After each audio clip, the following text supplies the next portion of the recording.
Hey guys, welcome to Watkins Way. Today we're going to make a cranberry cobbler, and we're going to use fresh cranberries, a little bit of orange zest, a little bit of orange juice from that. We're going to add some raisins to it, and we got our batter. The batter is really easy.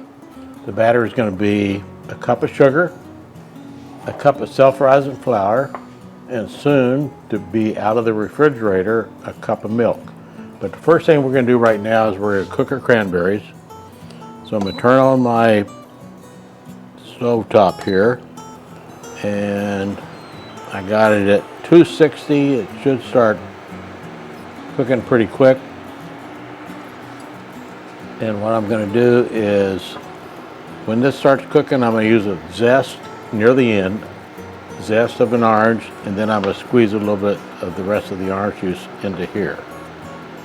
But we got it cooking at 260. I might crank it up. Let's crank it up to 350.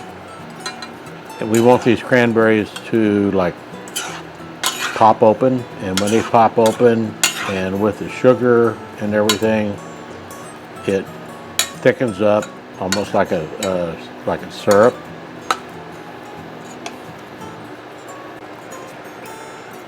All right, we got them.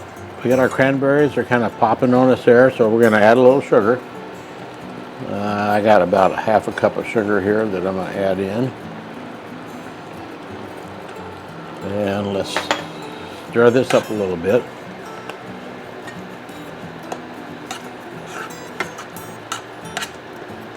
All right. Then I'm going to add some raisins. And this is about a half cup of raisins. Let's stir these in here.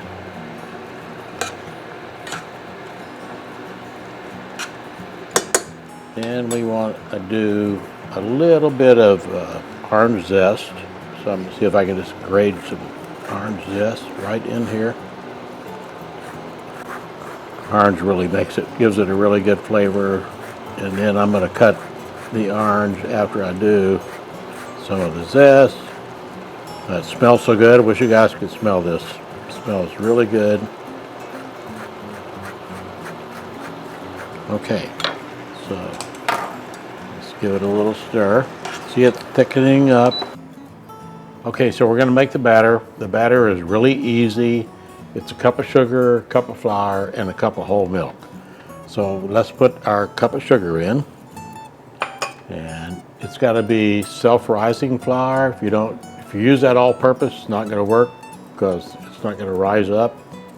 So make sure you use self-rising flour. Let's mix this up a little bit.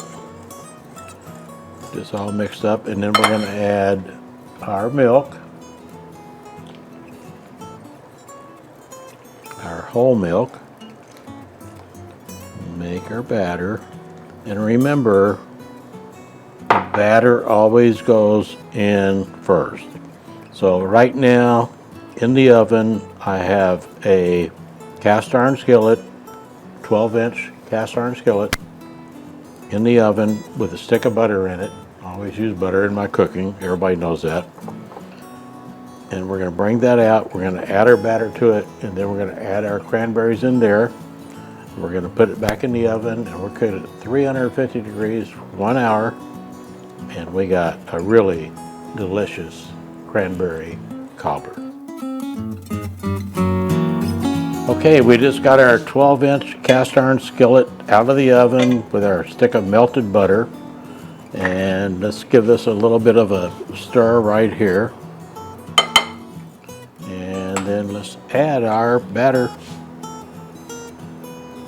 Just pour the batter in.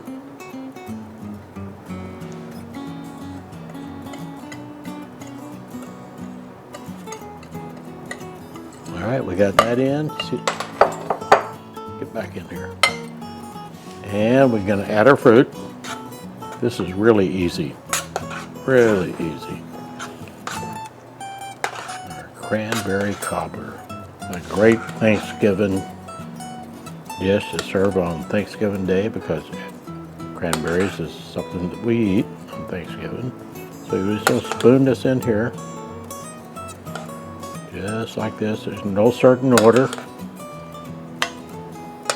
Just don't want to pour it all in the same, right, like in the center or something like that. But this is good. And I used a regular, I don't know how many ounce it was, bag of cranberries that I got at the store. It wasn't a large bag, it was this normal size bag that if you go to the store you're going to see it. I didn't look at the ounces. I've done it so many times that I just walk in and get it, and this is what I do. So, all right. Now we're going to pop this back in the oven at 350 degrees for 1 hour. All right, here goes our cranberry cobbler in the oven at 350 degrees for 1 hour. Oh, there we go. Okay, it's in the oven. It's going to be there for 1 hour. I'll be back in an hour. All right, our hour is up. So let's go check our cranberry cobbler, which is the first cranberry cobbler I've ever made. I never even heard of a cranberry cobbler before. But let's see how it looks, okay? All right. There's our cranberry cobbler. Smells good. Smells good. Looks okay. I've never made a cranberry cobbler before, never even heard of one. But I'm going to tell you guys something right now.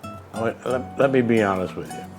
I have made every fruit cobbler that there is. I can't think of a fruit cobbler I haven't made. But if you guys can come up with something, let me know in remarks or comments, and I'll try to make it. And you know, they're fun to make. The thing is, it's my mom's batter. You know, a cup of sugar, a cup of self-rising flour, a cup of whole milk. That's the batter. That's what you see right here. The fruit is, you know, whatever fruit it is. I think peach cobbler got more views than any of my other cobblers. Cherry cobblers did pretty good too. So yeah, leave me a comment and I'll be happy to make them. So what should we do? Let's try to, and this is still bubbling. So let's just dig in. See what happens. I want to know what it tastes like. But see, look, see that bread? That's the good part right there. If you look at that bread, this is what tastes good. It doesn't matter what fruit you add to it. I mean, it could be lemons, it could be peaches, it could be apples, cherries, whatever fruit, but if you look at this bread right here, this is what's good. So let me take a little bite of this. Let me take a little bite of the cranberry. Still steamy. Just kidding.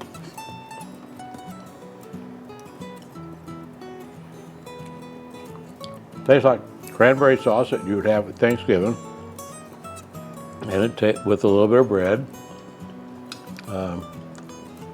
Tastes pretty good, actually.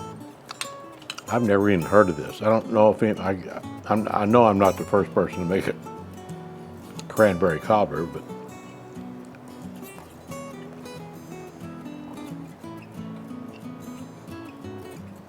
it's good. You know what? And the orange zest, the raisins, see the raisins here? That gives it totally, that adds to the flavor. So you got your cranberry, you got your raisins, you got your orange zest, you got the orange juice from the orange squeezed on here.